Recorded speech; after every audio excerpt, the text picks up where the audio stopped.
Sisi kama Waafrika tutumie fursa hizi zilizopo katika uandaaji wa maudhui, usambazaji wa maudhui, tuandae maudhui mengi zaidi yanayotokana na sisi, kwa sababu tumebaini katika historia mara nyingi jinsi Afrika ilivyojulikana kwa miaka mingi. Kuna namna umejengeka utamaduni, kuna kahadithi fulani kanatengenezwa kuhusu Afrika, ambako mara nyingi nikakutazama Afrika kutokana na mawani ya watu wengine, kwamba ipo haja na sisi tujikite katika kuandaa maudhui, kwa sababu uwezo upo. Tuandae maudhui yanayotuhusu sisi wenyewe, na yanayoakisi maisha yetu, utamaduni wetu, mafanikio yetu. Isionekane tu kwamba Afrika ni bara la watu wanaoshindwa, ambao hawawezi kufanya mambo ya maana, ambao kazi yao ni kukimbia tu, kwamba kitu pekee ambacho wanaweza kukifanya ni kukimbia ama kukimbizana na upepo, na kadhalika na kadhalika. Sasa niende moja kwa moja kwenye jambo nililotakiwa kulifanya la kuwatambulisha watu muhimu tulionao. Kwanza nianze meza kuu. Tunaye kwanza katika wageni tulionao tunao Benjamin Pius. Kabla Benjamin nianze kwanza na bosi wangu ambaye ni Stanley Benjamin Semilo. Yeye ni rais wa SABA, Southern Africa Broadcasting Association, ndio rais wetu. Karibu sana, tunashukuru kwa kuwa nasi. Lakini pili, nimtambulishe mgeni mwingine tuliyemkaribisha kwa sababu ya umuhimu. SABA na Union of African Broadcasting AUB, African Union of Broadcasting AUB, tumekuwa tunashirikiana mara nyingi katika mikutano yetu. Kwa hiyo tumemwalika rais wa AUB ambaye ni Arthur Asimwe. Arthur Asimwe ni mkurugenzi mkuu wa TBC ya Rwanda, na ndugu yangu Stanley Benjamin Semilo ni mkurugenzi mkuu wa TBC ya Namibia. Lakini pia tunaye ndugu yangu Dlamini ambaye ni mkurugenzi mkuu wa televisheni ya Eswatini, na yeye ni makamu wa rais wa SABA. Karibu sana. Alafu tunaye Benjamin Pius. Sasa tungekuwa sisi Waswahili tungesema Benjamini Piusi. Hili jina la kizungu bwana. Kwa hiyo ni Benjamin Pius ambaye ni mkurugenzi mtendaji wa Broadcast Media Africa. Karibu sana. Nimtambulishe mkurugenzi wa idara ya habari Maelezo, ingawa yeye ndo ndamkaribisha ili akukaribishe, na msemaji mkuu wa serikali ndugu Mobare Matinyi. Lakini nitambulishe sasa bosi wangu, mwenyekiti wa bodi ya shirika la utangazaji Tanzania TBC, Mheshimiwa Steven Kagaigai, ambaye ameongozana na mabosi wangu wengine, mjumbe wa bodi ndugu Innocent Primus Mungi, na halikadhalika Justina Mashiba. Na kama nilivyosema, wageni wa kutambulishwa ni wengi sana. Nitamalizia na wachache. Nitambulishe ndugu Cecil Nguvauva ambaye yeye ni katibu mkuu wa SABA. Sasa wewe nakutambulisha, alafu nimtambulishe Evelyn Faye. Evelyn yeye ni anamwakilisha mtendaji mkuu wa AUB. Lakini mwisho na sio kwa muhimu, nimtambulishe pacha wangu ambaye ni Ramadhani Bukini, mkurugenzi mkuu wa shirika la utangazaji Zanzibar. Ningependa sana kuwatambulisha wote kwa majina. Naomba wakurugenzi wakuu wa mashirika ya utangazaji wa SABA wasimame tafadhali. Wote wa SABA na nchi zingine za AUB wasimame tafadhali. Wamenigomea. Naomba na wote na mashirika mengine pia. Haya, naomba wale wadau wetu wanaoshughulika na swala la uandaaji wa maudhui na wao wasimame. Mnaweza kuketi. Asante sana. Shukrani sana. anayetafsiri naona anachelewa sana kutafsiri, ndio maana bado wamesimama. Haya, ndugu zetu wadau wanaotoka kwenye taasisi za kuandaa maudhui, naomba msimame tafadhali. Na wao wamegoma. Mheshimiwa mgeni rasmi, wapo wadau pia wanaoshughulika na swala zima la teknolojia ya kusafirisha maudhui, iwe kwa satellite au kwa njia zingine, na wao tungeomba wasimame. Sawa. Nawashukuru sana. Na baada ya kusema hayo, Mheshimiwa mgeni rasmi, nimemaliza kazi yangu. Nisubiri MC anipe maelekezo. Asante sana, naomba tumpigie makofi mkurugenzi mkuu wa TBC ambao ni wenyeji kwa hapa Tanzania wa mkutano huu. Mheshimiwa mgeni rasmi, mara baada ya salamu za ukaribisho na utambulisho kutoka kwa Dr. Ayubu Rioba Chacha, naomba sasa nitumie fursa hii kumkaribisha Rais wa SABA ndugu Stanley Benjamin Similo kwa ajili ya kutoa salamu kutoka kwa uongozi wa SABA. Karibu sana ndugu Stanley Benjamin Similo kwa ajili ya salamu hizo. Naomba tumpigie makofi wakati akisogea karibu na kinasa sauti. Tafadhali. Karibu sana.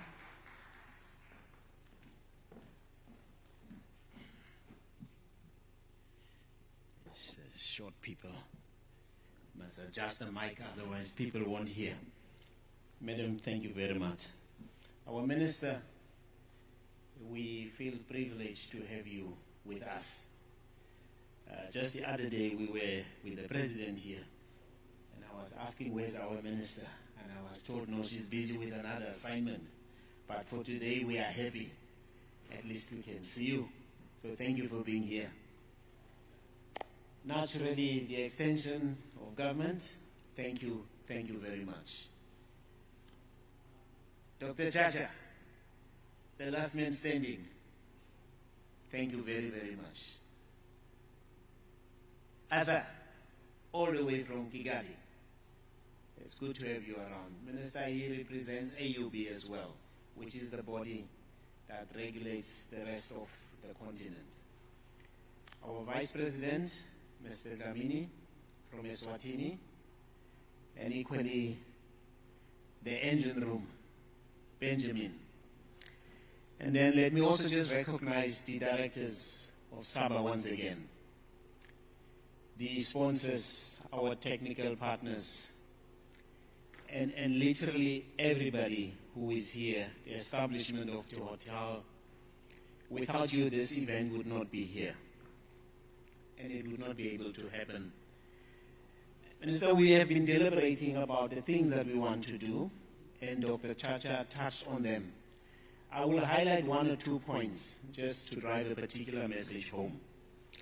One of those, Minister, is that as broadcasters within the region, we are the friend of our governments.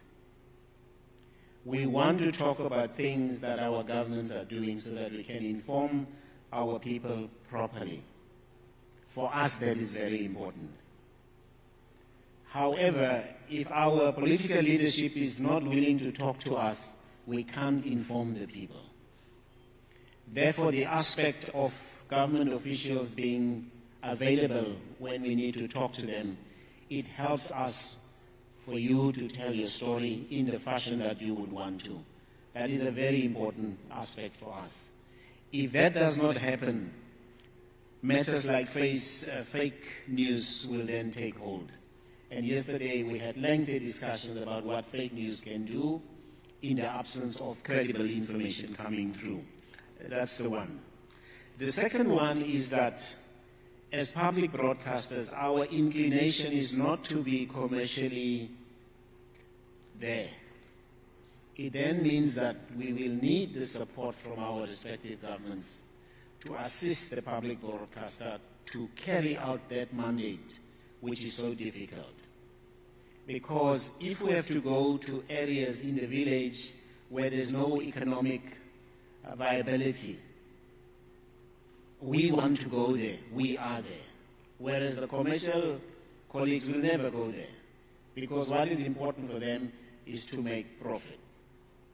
Where you can, at the level of ministers, please influence them as well, so that they can understand that our role is to take the hand of our respective governments. The third one, Minister, is that we are also busy trying to set up a channel which is called SABA TV channel. At the level of SADC ministers, these discussions must also take place there so that our ministers can understand how important these things are. We are here as that extension based on a directive that we were given by yourselves some years back. We are still standing together with Dr. Chacha. We are still the last men and women standing to make sure that these realities become something that we will all be proud of. The people of Zanzibar have been great to all of us. I had friends here who came with you. They could not speak Kiswahili. Now some others are far ahead. So I still need to find out how did they get it right. I know 2-3 words, but they don't want to tell me the secret, Minister, so I guess I will have to find it in my own way. But thank you very much as a people, united, even for the ones coming from mainland. You have been exceptional with how you've been treating us. We've been talking about our programs, the way they should be, the way they should be reflected. And the smartphone today is a tool that can no longer be ignored. So many of us have already moved now into that direction. We can guarantee you, with the support given, that will enable us to do all these things. The dreams of a united Africa, when it gets to how it is being presented, will become that reality. So once again, thank you very, very, very, very much. And we are happy to have you around. Thank you very much. Asante sana. Asante, naomba tumpigie makofi kwa wingi zaidi mara moja tena. Asante, na yeye anajifunza Kiswahili kwa bidii kweli kweli. Asante Mheshimiwa mgeni rasmi. Mara baada ya salamu hizo, naomba sasa uridhie nimkaribishe ndugu Mubare Matinyi, msemaji mkuu wa serikali ya Jamhuri ya Muungano wa Tanzania, ili atoe salamu fupi na kukukaribisha wewe mgeni rasmi. Naomba tumpigie makofi wakati akisogea hapa karibu na kinasa sauti. Karibu.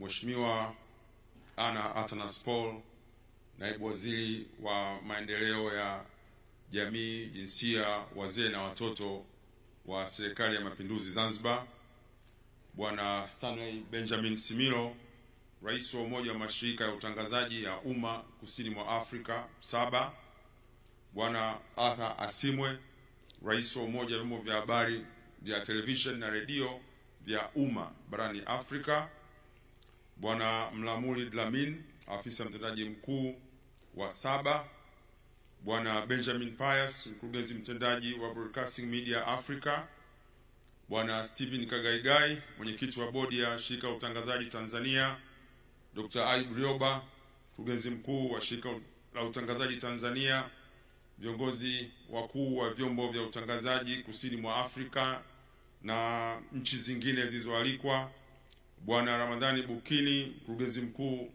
wa Shirika la Utangazaji Zanzibar, viongozi wakuu wa taasisi na sekta binafsi na wadau wa habari na tehama, wakuu wa taasisi za habari, waandishi wa habari, mabibi na mabwana, na wasalimu kwa jina la Jamhuri ya Muungano wa Tanzania.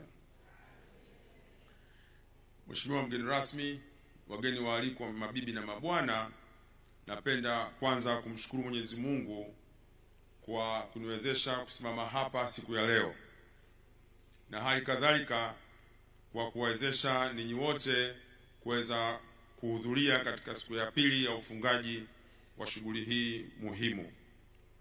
Aidha, nashukuru kwa kupata nafasi hii kwa ajili ya kukaribisha wewe mgeni rasmi ili uweze kuhutubia na kufunga rasmi mkutano huu wa 30 wa mashirika ya utangazaji ya umma kusini mwa Afrika ulioanza jana hapa Zanzibar.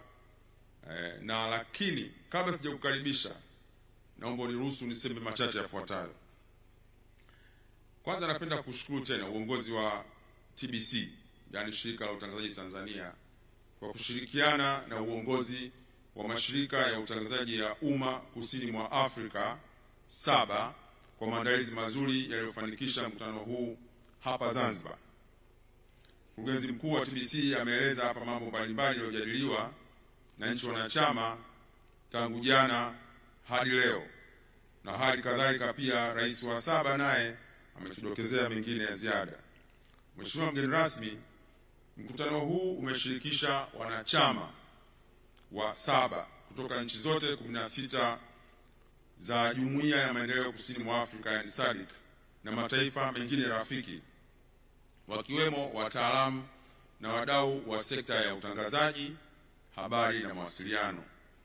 Katika mkutano huu, washiriki wamepata nafasi ya kubadilishana uzoefu kuhusu mabadiliko ya sekta na hatua nchi wanachama zilipofikia, pamoja na umuhimu wa ushirikiano kwa wadau wote katika kutimiza majukumu ya vyombo vya utangazaji vya umma na sekta ya habari kwa ujumla, hususan namna sekta ya habari inapaswa kubadilika ili kwenda sambamba na mabadiliko ya kasi ya sayansi na teknolojia katika sekta hii duniani kote. Mheshimiwa mgeni rasmi, washiriki wa mkutano huu pia walipata nafasi ya kusikiliza hotuba ya ufunguzi wa mkutano iliyotolewa na Mheshimiwa Daktari Hussein Ali Mwinyi, Rais wa Zanzibar na mwenyekiti wa Baraza la Mapinduzi, jana asubuhi tarehe 10 Oktoba 2023, ambayo ndani yake imewakumbusha pia wajibu wao na umuhimu wa kuongeza ubunifu na nyenzo sahihi zitakazowezesha mashirika haya kufikia mapinduzi ya uchumi wa kidijiti. Mheshimiwa mgeni rasmi, jukumu langu hapa ni kukaribisha wewe ili uweze kutufungia mkutano wetu, lakini pia baada ya kufunga mkutano huu utoe zawadi kwa wageni wetu kama kumbukumbu ya mkutano huu. Kwa heshima na taadhima, Mheshimiwa Naibu Waziri, karibu zungumze na washiriki hawa. Asante sana.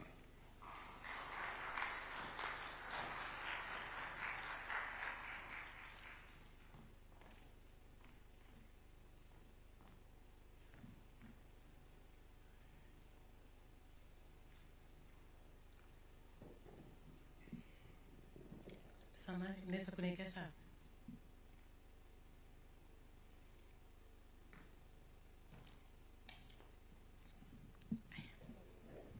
Asante.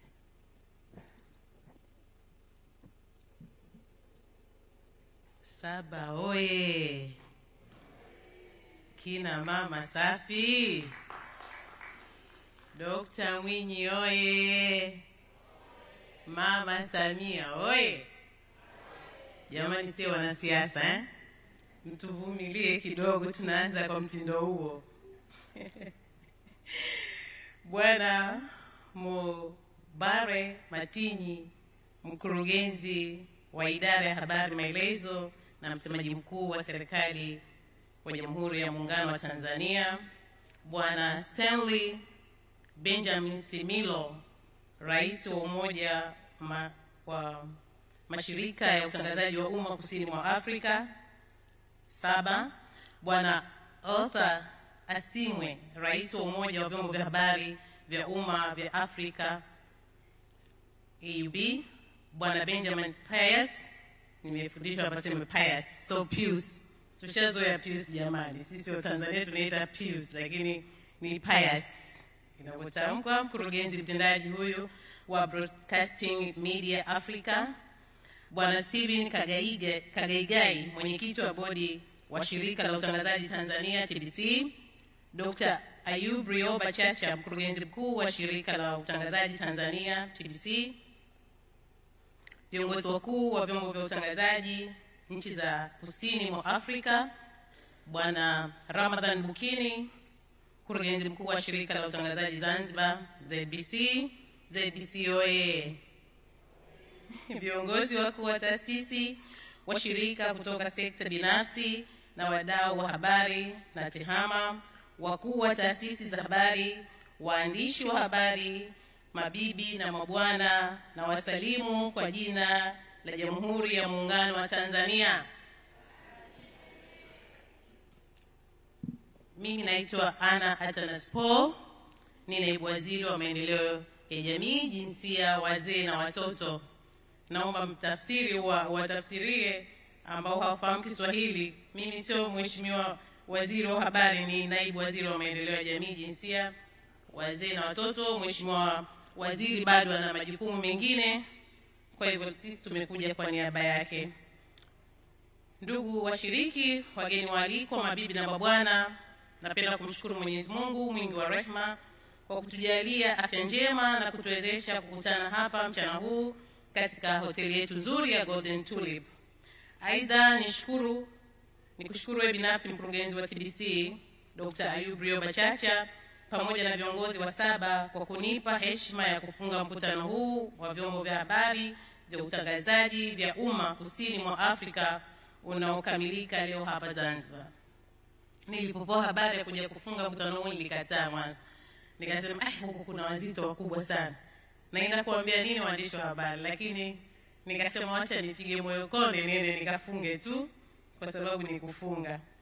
Kwa niaba ya serikali zetu mbili, serikali ya Jamhuri ya Muungano wa Tanzania na serikali ya Mapinduzi ya Zanzibar, napenda nizipongeze na kuzishukuru taasisi zote ambazo zimechangia kufanikisha mkutano huu uliofanyika katika siku 3. Ni matumaini yangu kuwa udhamini wenu umeongezea uwezo wa waandaaji wa mkutano huu muhimu katika sekta ya utangazaji kuwa na mafanikio makubwa tuliyoyaona. Ndugu washiriki, wageni waalikwa, mabibi na mabwana, nichukue nafasi hii pia kuwashukuru sana washiriki pamoja na watoa mada mbalimbali katika mkutano huu mkuu wa 30 wa mwaka wa Umoja wa Vyombo vya Utangazaji vya Umma Kusini mwa Afrika SABA, na mkutano wa SABA uliojadili nafasi ya tehama na mchango wake katika ukuaji wa uchumi wa kidijitali katika mataifa ya Afrika kwa maendeleo endelevu. Ndugu washiriki, wageni waalikwa, mabibi na mabwana, mkutano huu umekuwa na mafanikio makubwa yanayohusu ukuaji wa teknolojia ya habari katika vyombo vya habari vya umma. Kama tunavyofahamu, tehama ni nyenzo muhimu katika ukuaji wa uchumi wa kidijitali. Sekta ya utangazaji haiwezi kubaki nyuma katika suala zima la mabadiliko ya kidijitali na maendeleo ya tehama duniani. Serikali ikiwa ndio msimamizi mkuu wa sera na mipango katika sekta ya habari itahakikisha tunafikia malengo ya mapinduzi ya ukuaji wa uchumi wa kidijitali nchini mwetu. Vyombo vya habari vina jukumu la kusukuma ajenda ya mabadiliko ya teknolojia ambayo imekuwa ikisisitizwa katika mikutano hii ya SABA kwa kipindi cha miaka 7 sasa. Sekta ya habari ni nguzo muhimu katika ukuaji wa uchumi, uhifadhi wa mila na tamaduni wa wananchi wa Afrika. Jitihada za makusudi ni muhimu zifanyike kupitia vyombo vyetu vya utangazaji vya umma vyenye jukumu la kuyatekeleza hayo kwa ufanisi wa hali ya juu. Ndugu washiriki na wageni waalikwa, mabibi na mabwana, nimejulishwa kuwa katika mkutano huu uliofanyika kwa siku 3, baadhi ya mada zilizojadiliwa ni pamoja na habari za uongo na uzushi katika upashanaji wa habari kidijitali, kuhakikisha upatikanaji wa maudhui ya vyombo vya habari vya umma kupitia mifumo ya kidijitali, na vyombo vya habari vinavyoweza kunufaika na maudhui ya nje ya nchi zao. Hizo ni mada zilizozungumzwa hapa. Niombe sasa washiriki wote kuhakikisha kuwa maudhui yaliyojadiliwa na mkutano huu yanawekwa katika utekelezaji wa vyombo vyetu vya habari vya umma kwa kuzingatia mitazamo ya kujenga jamii yenye uwezo wa kujitambua na kujivunia uafrika wao. Kwa kutambua umuhimu wa vyombo vya habari vya umma, Wizara ya Habari, Mawasiliano na Teknolojia ya Habari itahakikisha inasimamia kwa ukaribu utekelezaji wa vyombo vyote muhimu, utekelezaji wa mambo yote muhimu ya kuiwezesha TBC kutimiza majukumu yake ya utangazaji kwa umma. Na hapa nilitamani kuona sio TBC tu, lakini na ZBC pia. Serikali kupitia Wizara ya Habari, Mawasiliano na Teknolojia ya Habari itahakikisha kuwa maazimio ya mkutano huu yanatekelezwa ipasavyo kama ilivyoazimiwa na wajumbe wa mkutano huu. Wito wangu kwa viongozi na wakuu wa vyombo vya utangazaji walioshiriki mkutano huu, wahakikishe kwamba masuala yote tuliyojadili yanatekelezwa ipasavyo kwa maendeleo ya nchi zetu za Afrika. Ndugu washiriki, wageni waalikwa, mabibi na mabwana, nachukua fursa hii kuwashukuru tena wote kwa kushiriki wenu katika mkutano huu muhimu wa sekta ya habari hapa Zanzibar. Sisi kama wizara tumefurahi sana kwa uamuzi wa uongozi wa SABA kwa kuchagua mkutano huu kufanyika Zanzibar. Nafikiri Mheshimiwa Rais jana atakuwa kasema juu ya hili. Niwatakie kila laheri kwa wale wote waliotoka nje ya Zanzibar na Tanzania. Safari njema mnaporejea nchini mwenu. Karibuni tena Zanzibar wakati mwingine. Pia niwasihi mtumie fursa hii ya kuwepo hapa Zanzibar kufanya utalii wa kisiwa kilichozungukwa na fukwe nzuri sana, lakini pia ni kisiwa ambacho kina manukato ya marashi ya karafuu. Karibuni sana Zanzibar, tunafurahia wageni siku zote. Mheshimiwa Dr. Ali Hassan Ali Muso Hussein, babake Mheshimiwa Dr. Mwinyi, alikuwa anasema siku zote Zanzibar ni njema, atakaye na aje. Kwa hivyo karibuni sana Zanzibar. Waandishi wa habari, sisi tunawapenda sana kwa sababu wanatusaidia. Sisi kama Wizara ya Maendeleo ya Jamii, Jinsia, Wazee na Watoto tunatumia sana na tunawahitaji sana waandishi wa habari kutusaidia. Sisemei habari ni Wizara ya Habari, nasemea wizara yangu kwa sababu ni wizara ambayo siku zote tumekuwa tuna deal na jamii na tunasikia hizi habari za udhalilishaji, lakini tunasikia habari hizi za LGBT ambazo zinaendelea. Kwa hivyo tunawategemea sana waandishi wa habari kuonesha katika jamii ni jinsi gani hivi vitu vina athari, kwa sababu jamii siku zote inawaamini sana waandishi wa habari. Na siku zote ukifika saa 2 kamili utakuta sote watu wazima tumekaa kwenye TV tunasikiliza. Tunakusikilizeni nyinyi waandishi wa habari, mnatupa habari gani, jamii imepata matokeo gani? Kwa hivyo ni watu ambao tunakutegemeeni sana. Habari za uongo zinaenea mara moja kama zitapelekwa na waandishi wa habari. Kwa hivyo mnapotoa habari kama mafunzo yalivyotolewa, basi mtoe habari ambazo za ukweli, habari ambazo zitaleta mabadiliko katika jamii yetu, habari ambazo zitawabadilisha watoto wetu, kwa sababu watoto sasa hivi wamekumbwa na maadili ya kimagharibi na kuacha maadili ya kwao Afrika. Kwa hivyo waandishi wa habari mtatusaidia na kwa kutumia hii tehama. Na ilikuwa leo tulikuwa tuna sherehe ya mtoto wa kike, mtoto mwanamke katika dunia. Ndio sherehe ilikuwa leo tunaadhimisha, na nilikuwa mimi ndo mgeni rasmi pale. Nikawa na washajiisha watoto wetu kusoma science zaidi. Na hii mambo ya tehama yanaenda na science. Tunataka waandishi wa habari sasa waje waliosoma, watena wamesoma science. Kwa sababu watu walichukulia sekta ya habari kama vile watu waliofeli. Mtu kafeli form 4 kapata division mbaya ndo anaenda kusomea habari. Kwa sababu hakuna vile viwango maalum kusema mpaka upate hivi wewe ndio uwe mwandishi wa habari. Kwa sababu tunataka waandishi wa habari wasome. Na tehama sio masihara, lazima uwe msomi ndio utajua tehama vizuri. Basi ni wasihi tu jamani, tuwashajiishe watoto wetu hasa wa kike wasome science na wajifunze hii tehama katika kujisomea kwao. Baada ya kusema maneno haya machache, sasa nitamki kuwa mkutano huu wa 30 wa mashirika ya utangazaji ya umma kusini mwa Afrika nimeufunga rasmi, na asanteni sana kwa kunisikiliza.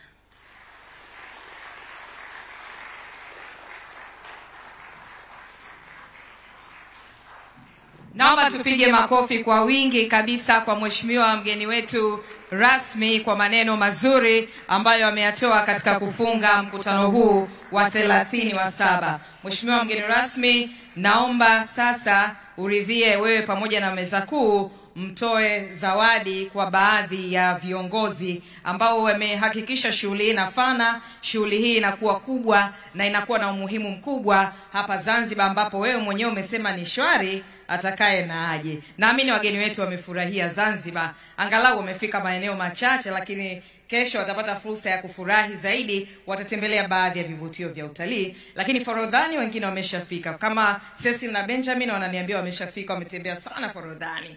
Asante sana mheshimiwa mgeni rasmi, naomba sasa uridhie wewe na meza kuu tusimame kwa ajili ya kukabidhi zawadi kwa viongozi mbalimbali kwa utaratibu ambao nitauelezea. Asante sana. Naomba tuanze na makabidhiano ya zawadi kwa ndugu Stanley Benjamin Similo ambaye ni rais wa Umoja wa Mashirika ya Utangazaji ya Umma Kusini mwa bara la Afrika SABA. Tafadhali naomba Mheshimiwa mgeni rasmi umkabidhi zawadi. Asante sana. Kwa kawaida sisi ni watu rahim na ni watu wakarimu sana wa Tanzania. Ni lazima tuwakabidhi zawadi wale wageni wetu ambao wamefanikisha kwa kiasi kikubwa shughuli yetu hii kubwa ambayo kwa Tanzania, kwa TBC ni mara ya 3 kuwa mwenyeji wa mkutano kama huu. Asante sana. Huyo ndiye rais wa SABA. Tunashukuru sana.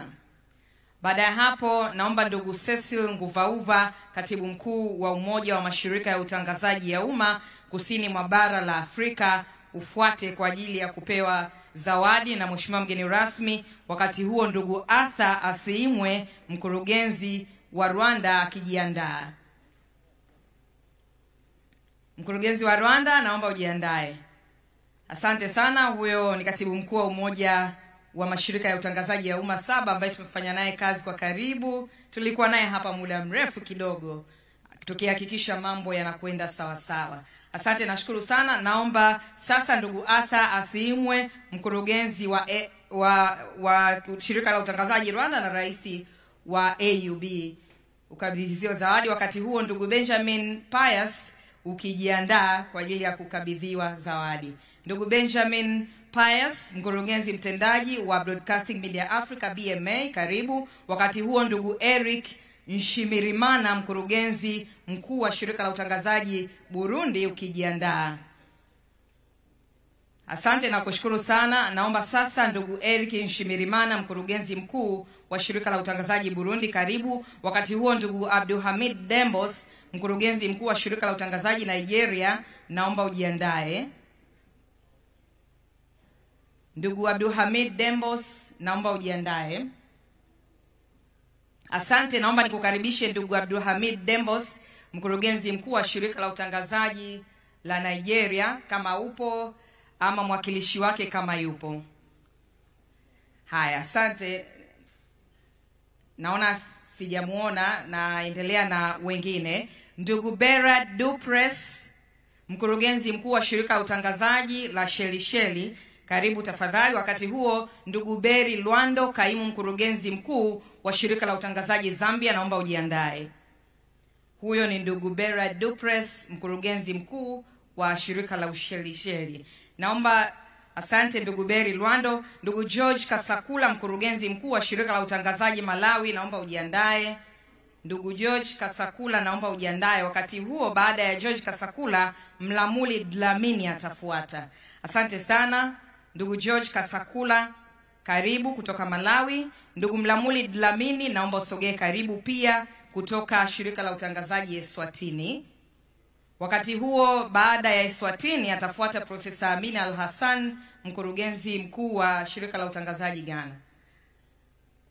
Asante ndugu Mlamuli Dlamini.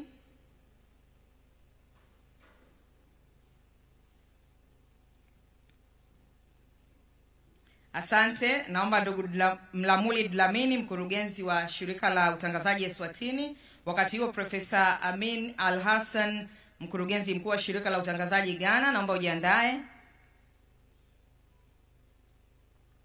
Nakushukuru sana. Wakati akija Profesa Al-Hassan, naomba ndugu Daik Sehlolo wa Lesotho ujiandae. Lesotho, huyo ni ndugu Daik Sehlolo anayekuja sasa, ambaye ni kaimu mkurugenzi mkuu wa Shirika la Utangazaji Lesotho. Naomba ndugu Emmanuel Wengibe, mkurugenzi mkuu wa Shirika la Utangazaji Kameruni ujiandae. Baada ya hapo atafuata ndugu Alberto Botelho, mkurugenzi mkuu wa Shirika la Utangazaji Angola. Huyo ndugu Emmanuel Wengibe, mkurugenzi mkuu wa Shirika la Utangazaji la Cameroon. Asante sana ndugu Alberto Botelho, mkurugenzi mkuu wa Shirika la Utangazaji Angola. Karibu. Wakati huo naomba ndugu Elio Jonase, mkurugenzi mkuu wa televisheni ya Msumbiji. Mkurugenzi mkuu wa televisheni ya Msumbiji. Kama hayupo, naomba ndugu Soli Nageng wa Shirika la Utangazaji Botswana, tafadhali. Soli Nageng kutoka Botswana. Kama hayupo, naomba Motepane Kotele wa Tume ya Mawasiliano Lesotho. Karibu. Wakati huo Masego Jeremiah, mkuu wa Tume ya Mawasiliano Botswana, naomba ujiandae. Ndugu Masego Jeremiah, naomba ujiandae, mkuu wa Tume ya Mawasiliano Botswana.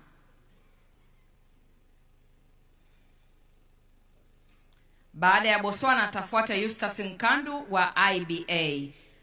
Asante Bi Masego Jeremiah, mkuu wa Tume ya Mawasiliano Botswana.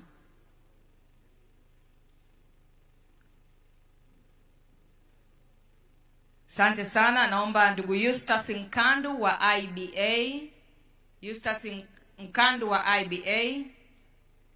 Kama hayupo, naomba ndugu Vusigama Nkumalo, anapokelewa kwa niaba. Ndugu Vusigama Nkumalo wa Mamlaka ya Usambazaji Eswatini, tafadhali sogea karibu. Karibu na kukaribisha sasa.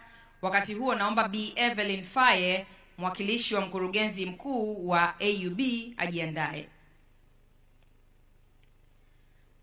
Hao wote tumeshirikiana kwa pamoja kuhakikisha mambo yanafana, mambo yanaendelea kuwa mazuri katika mkutano wenye tija kubwa kwa mashirika ya utangazaji ya umma kusini mwa Afrika, na sasa tuko katika ulimwengu wa kidijitali tukihakikisha tunakwenda sawa na teknolojia.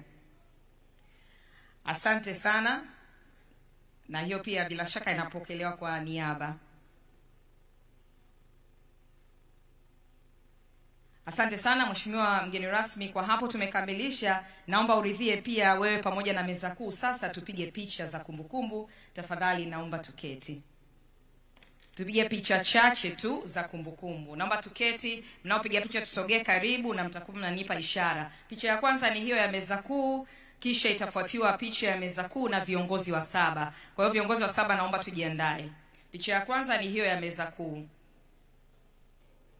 Na mtazamaji wa TBC1, tayari mkutano wa 30 wa mwaka kwa mashirika ya umma kusini mwa Afrika. Secretariat, naomba msaada tusogeze meza, naambiwa ndio picha itakaa vizuri. Waziri wa maendeleo ya jamii, jinsia, wazee na watoto Zanzibar, Ana Atanaspo, ambapo ujumbe mkubwa ambao ameendelea kusisitiza kwa upande wa vyombo vya habari vya umma. Basi nimeambiwa tuziache kama zilivyo. Haya, picha ya kwanza ni ya meza kuu, kimaliza mnanipa ishara. Naomba viongozi wa SABA tujiandae. Ambako teknolojia. Asante. Picha inayofuata meza kuu, viongozi wa SABA. Wakati huo wakuu wa vyombo vya habari kusini mwa Afrika tujiandae.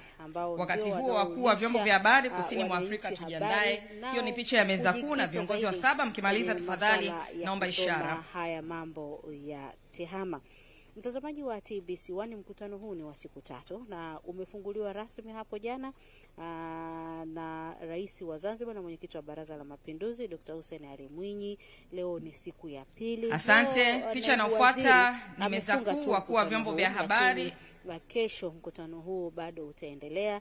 Picha inayofuata ni meza kuu na wakuu wa vyombo vya habari kusini mwa Afrika, mazima ya kupashana habari, hasa kwa kuhakikisha kwamba tunaenda sambamba wakuu wa vyombo vya habari kusini mwa Afrika na meza kuu na mabadiliko haya ya tehama. Lakini pia picha inayofuata ni wadhamini, naomba tujiandae. Itakuwa meza kuu na wadhamini na mijadala mbalimbali kuhusu nafasi ya vyombo vya habari vya umma kusini mwa Afrika, tukimaanisha vilivyopo ndani ya jumuiya ya SADC, lakini pia kwa upande wa vyombo vyote vya habari vya umma. Asante. Naomba tafadhali wadhamini, meza kuu na wadhamini, jambo lingine kubwa sana, wadhamini wote wa shughuli hii muhimu, tafadhali na waomba wadhamini kutoka ndani na nje ya Tanzania wote na waomba. Wakati huo naomba kamati ya maandalizi Isogee karibu na itakuwa ndio picha yetu ya mwisho ya kamati ya maandalizi. Wadhamini wote tafadhali na waomba kutoka ndani na nje ya Tanzania. Zinajihusisha na masuala haya ya teknolojia. Kulikuwa na kampuni zinazojihusisha na masuala ya satellite. Kulikuwa na kampuni ambazo pia zilikuwa zinajihusisha na masuala ya kuuza maudhui mbalimbali. Yote haya ni katika kuhakikisha kwamba sasa ndio ile kukutanisha vyombo vya habari vya umma kusini mwa Afrika pamoja na watu wa sekta binafsi. Mtazamaji, mimi ni Vumilia Mwasha na hapa nipo na mwenzangu pia Asha Haji kutoka ZBC. Asante, naomba kamati ya maandalizi tumalizie. Tukio hili limeshirikiana kwa karibu kabisa kati ya shirika la utangazaji nchini TBC pamoja na shirika la utangazaji Zanzibar ZBC. Asha Haji, na umekula madini hapa. Migodi, asante Vumilia na mtazamaji wa TBC na wa ZBC. Huu ni mkutano wa 30 wa SABA na tayari kama alivyokujulisha mwenzangu na kama tayari ulivyokwisha kushuhudia. Asante mheshimiwa mgeni rasmi, naomba urudie tupate picha moja nyingine pia upendeleo, tupate kamati ya maandalizi pia ya BMA na SABA. Baada ya picha hiyo kukamilika, inachagizwa na matumizi ya TEHAMA. Hivyo ni jambo tulishirikiana sote kwa karibu kuhakikisha mambo yanatokea kwenye mkutano huu. Haviwe kunyuma bali vitumie maendeleo ya teknolojia kama fursa ya. Asante, naomba tafadhali kamati ya maandalizi ya jumla SABA BMA tafadhali tusogee karibu sambamba tumalizie wakati wa sasa wa sayansi na teknolojia, ambapo pia mashirika hayo ambapo yasipojipanga na kwenda sambamba na mabadiliko hayo ya TEHAMA yatachukua. Naomba SABA BMA tafadhali Nelly na kuomba tena utabasamu vizuri kwenye picha na maendeleo kwamba teknolojia habari ya sasa haitoki. Mheshimiwa mgeni rasmi, hawa wote kwa kushirikiana pamoja wamefanya kazi kubwa kuandaa mkutano huu mpaka unaona umefana namna hii. Tulishirikiana kwa pamoja nchi zote ambazo ziko kwenye SABA, lakini tumeshirikiana pia na AUB.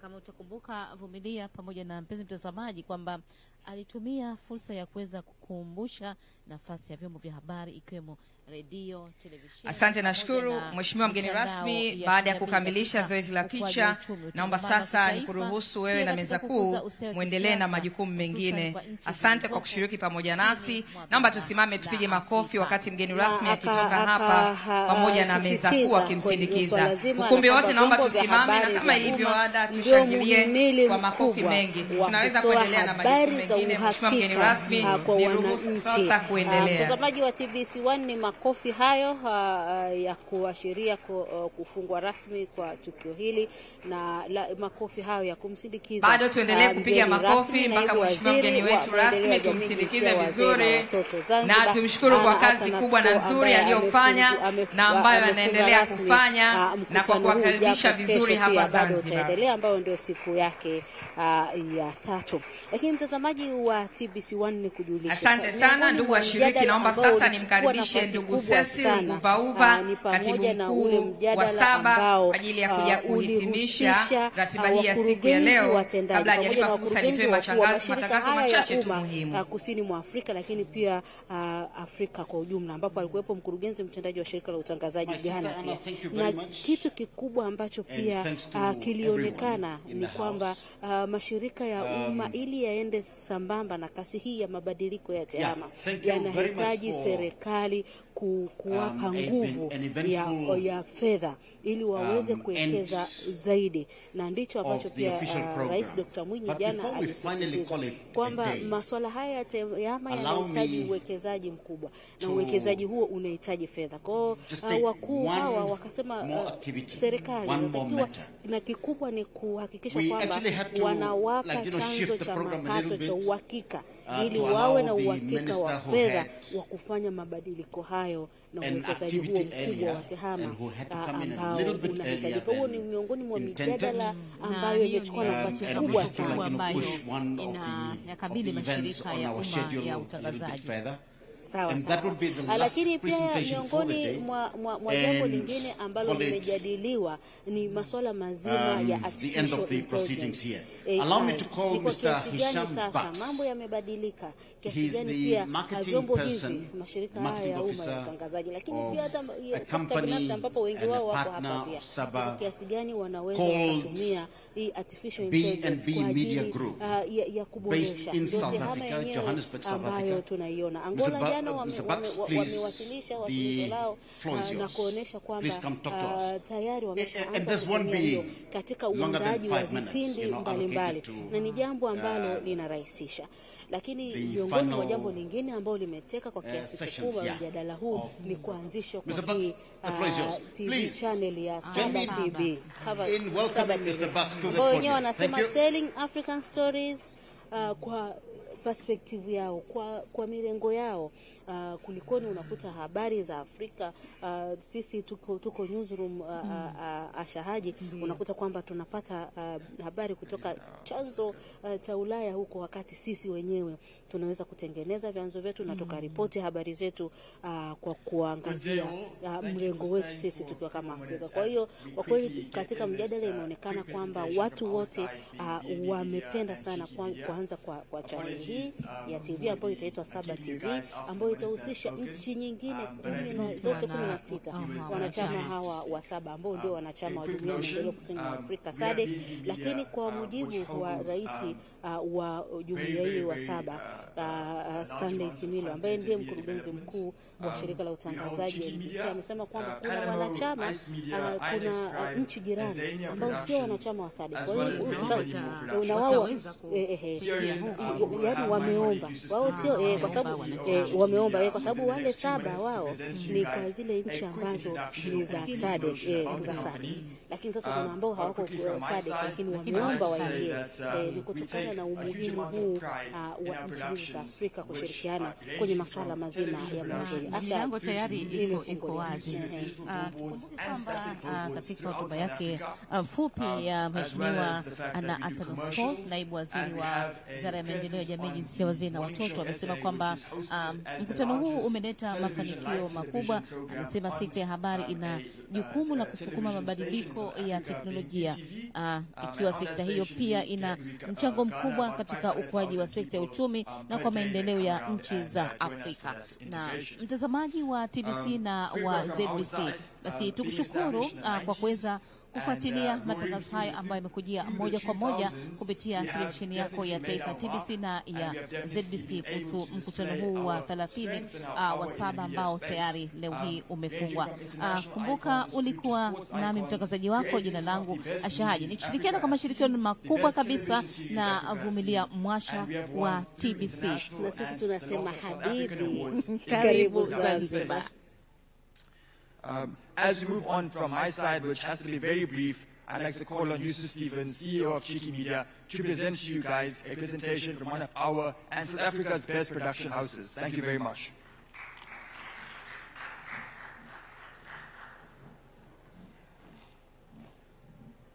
Mr. Hisham Bax, thank you so much. And let me now call upon the last speaker of the session, Mr. Stevenson, who is the CEO of Cheeky Media, also based in South Africa, who will tell us a little bit about what they do.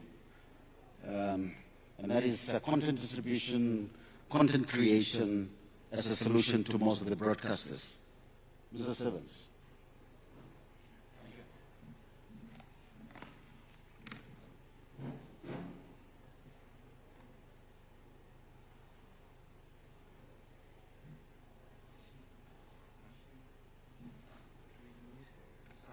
It's not going to work with our sound. Yeah. You have it there.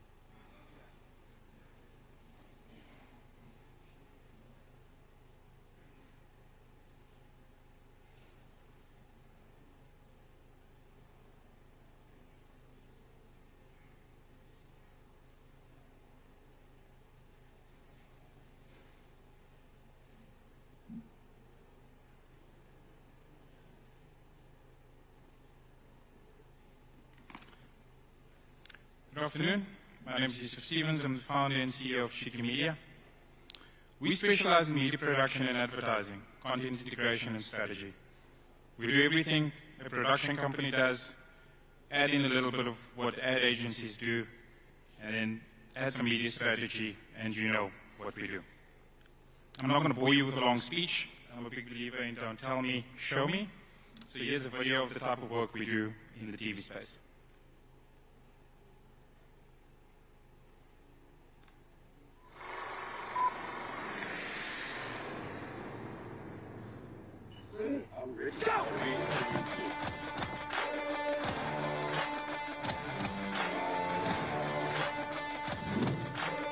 The question is, are they up to your standards?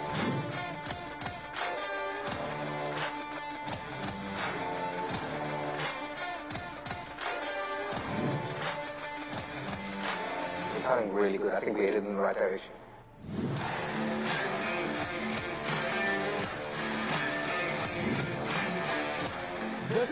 That's the thing about this game. You may have a fire, but can you keep that fire going, boys? Otherwise it's worthless. I don't understand. Hit twice, white stripes. Make funded. Bacalao. Bacalao. Bacalao. Bacalao. I'll go work for you. Shit it is. Shit it is.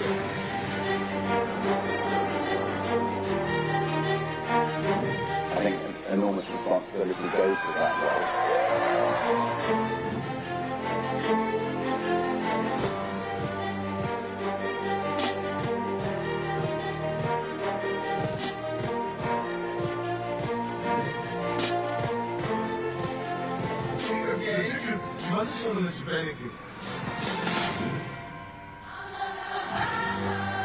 You're a good undercover cop. Just let me explain what I don't want to hear it. You're being reassigned.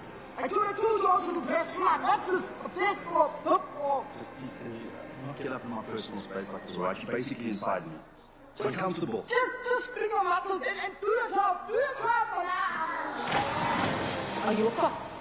Tell me, are you a cop? I smell bacon. Chop his head off. Let the body bleed out.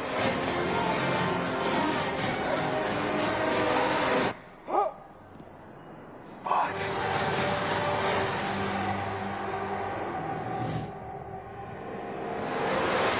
Promise, we'll be the best you ever had. That's cheeky. Okay. Obviously, I'm giving you guys the rushed version. So I think over the last 2 days as a collective, we've gone through some of the challenges we are facing. And when we come down to it, most of it comes down to funding. Okay. TV still dominates South Africa in the media space as the most popular content consumption medium. It has a market volume of $3.5 billion. That's as of 2023. Radio is the next big player, followed by Facebook, Twitter, and TikTok. Streaming platforms were supposed to be a competitive earnings model, but the sector is facing issues with profitability because content is still king.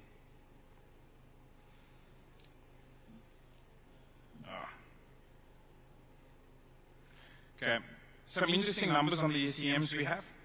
Average household income across the SEM sectors in South Africa. We've got media reach by the SEM cluster. Very important information to advertisers. We all have an issue with funding. We should all be obsessed with these numbers because unless we know the demographics of who the advertisers want to reach, we'll never be able to get more money out of them. Marketing is a fancy word for attention, which means we're all in the business of attention. We sell attention to agencies and clients, and the more attention we can grab, the more money we can ultimately make. The broadcasting landscape. SABC, the national broadcaster in South Africa, is the biggest player in the market with their free-to-air service, followed by ETV. It's the second largest private company with their free-to-air service. MultiChoice, the smallest player with a pay TV service.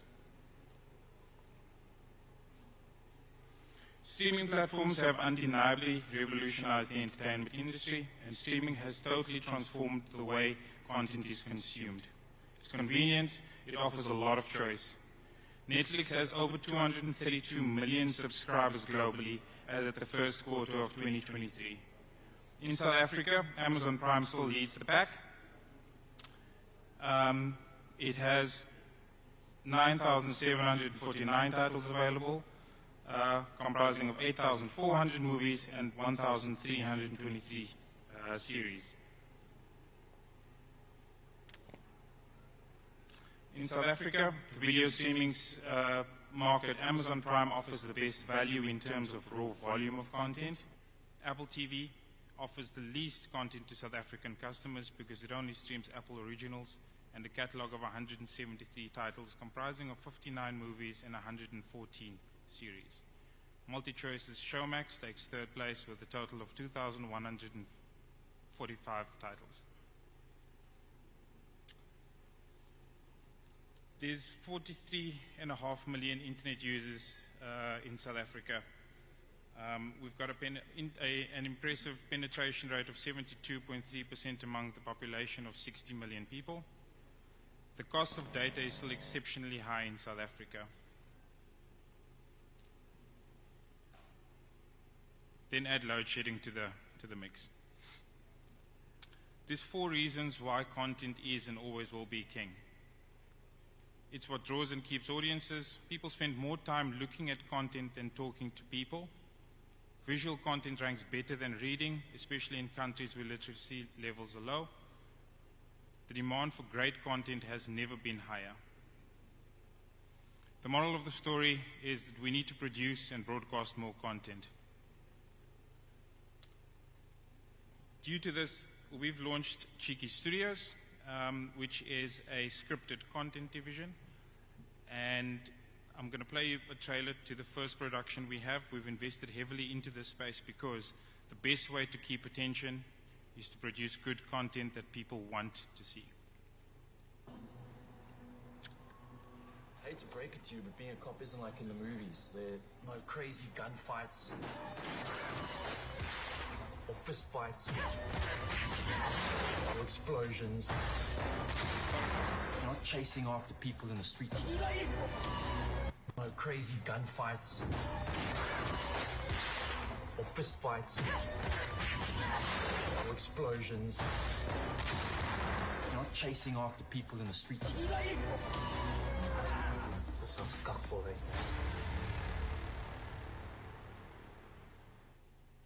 This entire thing is a stuff up because you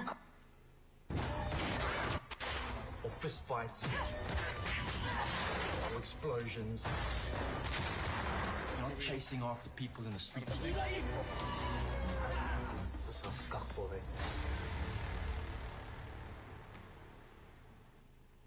This entire... Sorry, should we just start that from the beginning? I know we're running out of time. Just so that we can sync it. Looks drug related.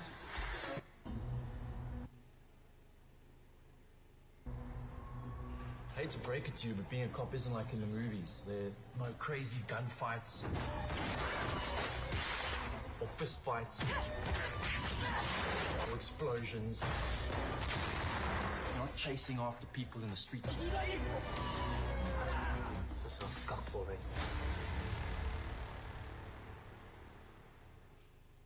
This entire thing is a stuff up because you can't play nicely with other kids. Homicide in Rosettenville, looks drug related. Get your shit together, John. You follow the address. I'll see what else we can find out about the body. Not so fast. You're not doing this alone. Western Cape Provincial sent someone to assist. Get in the money. Breaking and entering, shoplifting, public intoxication. Oh, fuck no! What, you guys know each other? Did you get suspended? Nope. Worse, gave me a 15-year-old girl's job.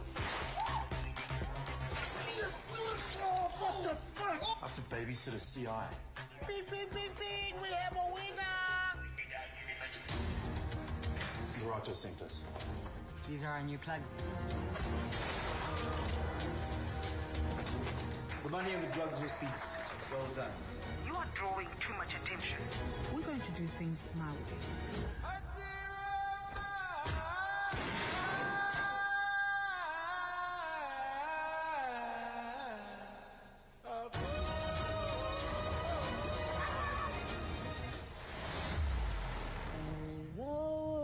she dresses in bright. And if you're not careful. Okay, slightly out of sync. Didn't exactly get the effect we wanted, but I'm happy to show everyone privately if needs be.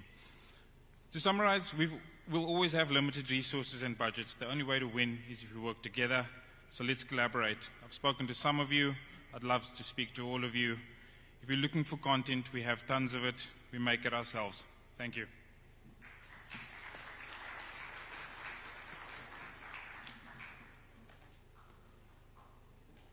Thank you very much to Mr. Joseph Stevens. And I think this is just a precursor of what we could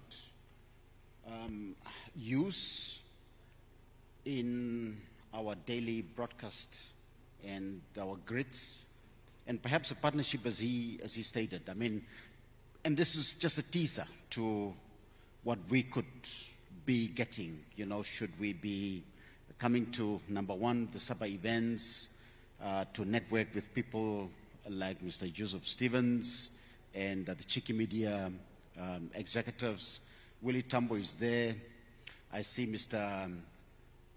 Hussein Mola. He is also there. The beard man,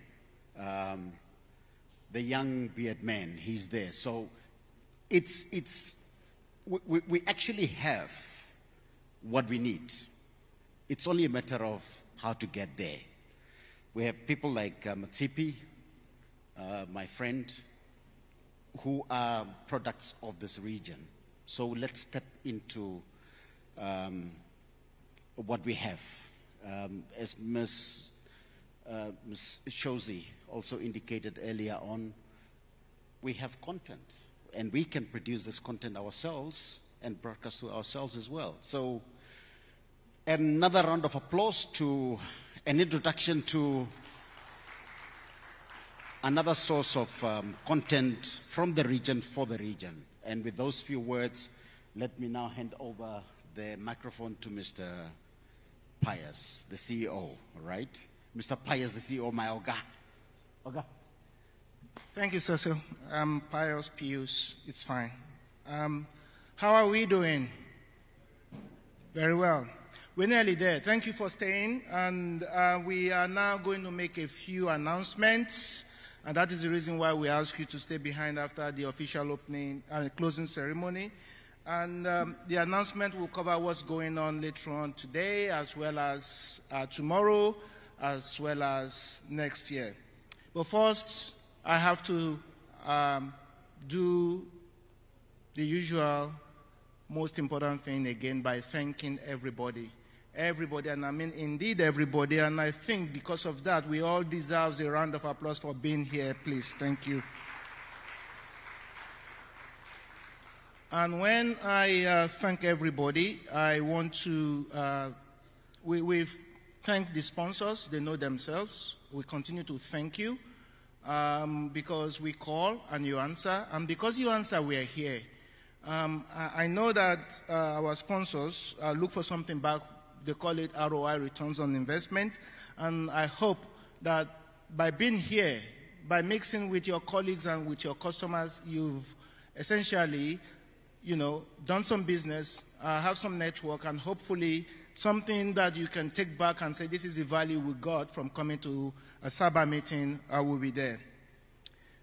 The people that basically requires no ROI as such, but they are here anyway.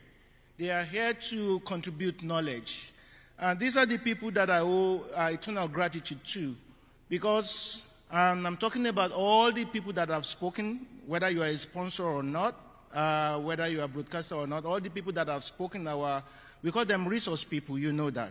Can we please give a special thank you, a round of applause to all our speakers, please.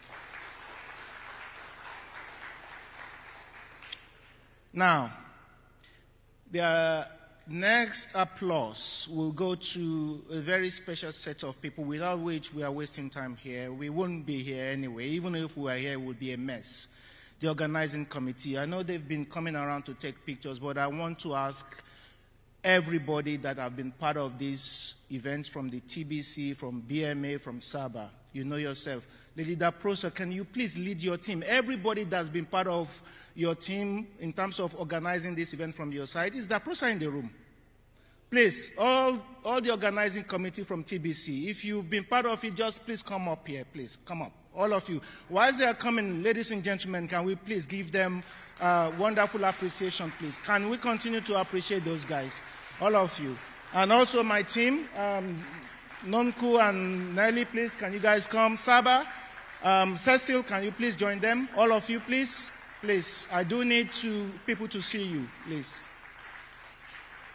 The guys from AV, all of you, please abandon your post for now. AV people, please come. All of you, please.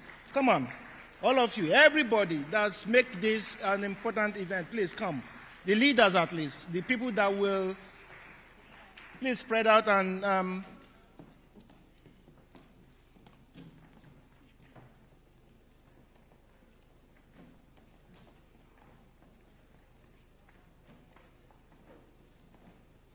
this is important because 18 weeks ago, after we confirmed that we were going to do this last year in Rwanda with Dr. Chacha, he only signed it off. He only said, yes, you guys are coming to Zanzibar. That's all he said. And the Director General of NBC, President of SABA, agreed to it. These are the guys that made it happen, ladies and gentlemen. They are the guys that were striving, pushing, squeezing, fighting, becoming friends, having meetings every week to make sure that this event, as you will attest to, has been the success that it is today. So please, again, ladies and gentlemen, can we please appreciate them?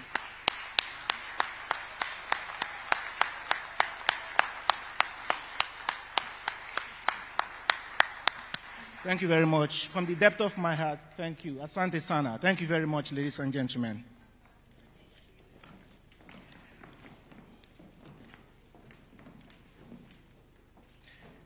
Right.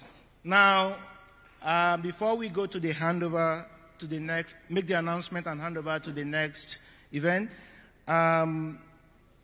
we want to have a quick conversation about what's happening tonight. So in that case, I will pass over to Hannah to talk to us about what's happening tonight. Then I'll come back and do the handover to the next event. Thank you so much, Pius. You have been so good to us. Fighting and becoming friends again was part of this beautiful, beautiful meeting. Now, I would like to take this opportunity to announce what will happen this evening and also tomorrow for excursion. We are going to have dinner at Madinatul Bahari Hotel, where we are also going to have live band. So please don't plan to miss the dinner tonight, okay? So the arrangement of transport will be like the way we did yesterday when we went for cocktail at Serena. You will go back to the hotel, and then they will pick you up. You will come for dinner at Madinatul Bahari, and it is going to start at around 7 p.m. in the evening. You are all welcome. I assure you that you are going to enjoy. The hotel itself is beautiful because it looks like it portrays the culture of Zanzibar, our beautiful island. So we would like to welcome you all for dinner tonight. It's also an opportunity to mingle and know one another like we did yesterday. We are having some friends. I got like 5 friends yesterday. So I hope I'll make more friends this evening too. Tomorrow for excursion, we are going to have a schedule in the morning. I think Benjamin is going to talk about it. But in the afternoon, we will leave the hotel, this Golden Tulip Hotel, at around 2 to go where we have chosen to go. I believe each and everyone have already made a choice where he or she want to go for excursion. So for those who are going to Prison Island, please carry your swimsuit with you. If you don't do that, you will regret later. So please do that. Thank you so much. That's all that I have for this evening, but it has been lovely seeing you all around and working with you. Please clap for me. Welcome, Pius. I'm sure they will clap for you again. Hang on before you go, Anna. And can I have my boss? Can both of you come, please? Because you guys also deserve a special thanks because you hold the fort for us whilst we were busy running around. These are the eminent people that have been doing the Masters of Ceremony today. Can we please show them some appreciation? Thank you, guys. Thank you. Just a quick note on what's happening tomorrow with regards to the workshop. The workshop is going to start at 9:30 in here. It's a very strategic workshop, and it's going to be talking about how you maximize your return on investment in broadcast technologies. It's going to be handled by Telemedia. I've seen some rushes of it. I think if you are a strategic leader, or even operational manager within your space, you cannot afford to miss that workshop. But the important thing is it starts at 9:30, and it's going to only last for 2 hours, 9:30 to 11:30 before we go to the excursion. So be there, don't miss it for anything. Right. 2023 SABA meeting have ended. It has been declared closed. And as usual, as always, it is my privilege, honor, and I'm very proud to let you know on behalf of the president of SABA, the board members of SABA, that 2024 Broadcast and Digital Media Convention and SABA AGM will be taking place in the country of Seychelles.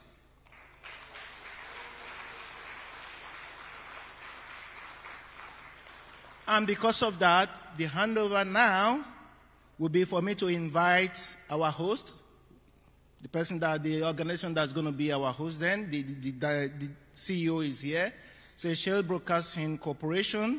Monsieur Dupré, will you come and tell us what we will be expecting next year in the Seychelles? Can we please appreciate our Mr. Dupré, please? Thank you, Benjamin. Firstly, we'd like to extend my sincere thanks to the organizers of this event. It's been well organized. We've learned a lot from each other. Even on the Monday, we had the SABA grouping, and we discussed a lot about our issues and challenges. We spent some time, more than enough time, which the President allowed for us to share our successes and challenges within the SABA forum. And the convention itself, I hope the turnout speaks for itself, and I'm sure it's been useful for us. Which brings me to the point that I don't know whether I am now apprehensive that Seychelles will not be able to do as it has been well done by my colleague, Dr. Ayub, in Tanzania. So we would, it's a tough act to follow. But of course, it's part of our duty as SABA board members. I've resisted for 5 years. I couldn't resist anymore to say no again, not in the Seychelles. So I had to capitulate, and it will be a pleasure to welcome you. So if I may ask if you could play the video. Okay.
That's a 1-minute video. There's 2. We just give you a teaser. And the SABA dates are confirmed. And that will be from Tuesday 8th of October for the SABA meetings, and Wednesday 9th and Thursday 10th of October for the convention. We have left Friday for events and excursions, because there's no point for you traveling all the way for you not to visit and taste our beautiful island.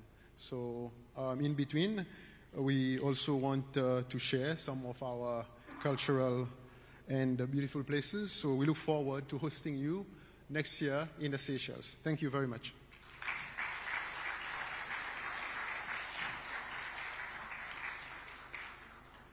Seychelles, here we come.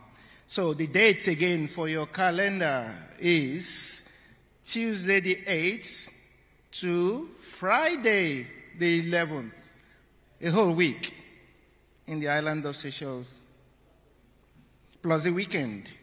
You can take another week if you want. I'm looking forward to it. I'm sure it will be a fantastic one. Mr. Dupree has been shying away from this for like 10 years. Would you do it? No, I won't do it. You will do it? No, I won't do it. Now he's doing it.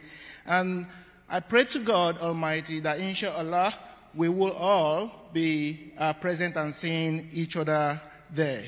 And with that said, emotionally, I have got to say thank you to you guys, and that I will see you. I'm going to see you at dinner, but I will see you later again in the year we are going into. Traditionally, this ends the calendar year for our Southern African circuit within the Broadcast Media Africa space.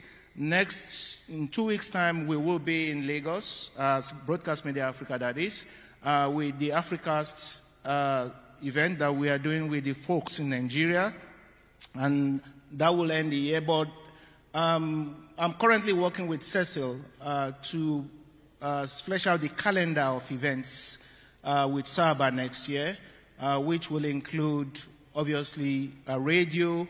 We'll bring in some advertising events as well. And I know that conversations I'm having with Angola, we might also be looking at doing some content-related event. But the one we know for certain is that February next year, we will be gathering again in Cape Town for the OTT streaming platform events that we did last year, February, with SABA. We're doing it again this year. So the calendar will be released soon. I'm sure you will be able to find something that you would like to participate in. It's been an immense pleasure to have you.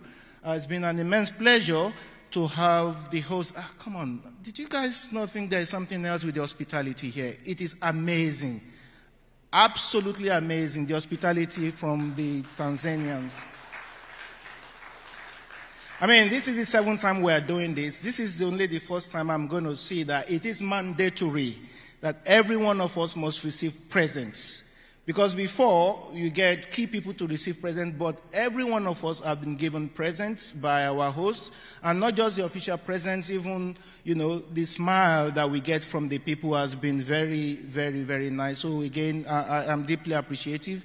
Let's gather together for dinner and travel safe if you are going tomorrow. If we're not going to see you tomorrow, travel safe. If I see you tomorrow, we'll see you tomorrow, but otherwise, on behalf of my team and on behalf of the SABA board and the SABA president and the hosts, asante sana, have a good evening. God bless you.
Zanzibar is strategically located as a gateway to East Africa and the African Great Lakes region. A rising star, Tanzania is a middle-income country that has averaged 7% economic growth over the last decade. It has a population of about 60 million, the majority of whom are young and economically active, and part of a rapidly growing middle class. Accessible through the Indian Ocean, Tanzania connects to 6 landlocked countries. It also offers access to a sizable market of about 177 million people in the East African community and 350 million people in the SADC region. Welcome to Tanzania, the land of opportunities. The government is committed to maintain and strengthen ties with the international community. We'll continue to maintain good governance, political and economic stability, which have been our national values. The government is undertaking a number of legal and regulatory reforms to unlock the country and make it potential investment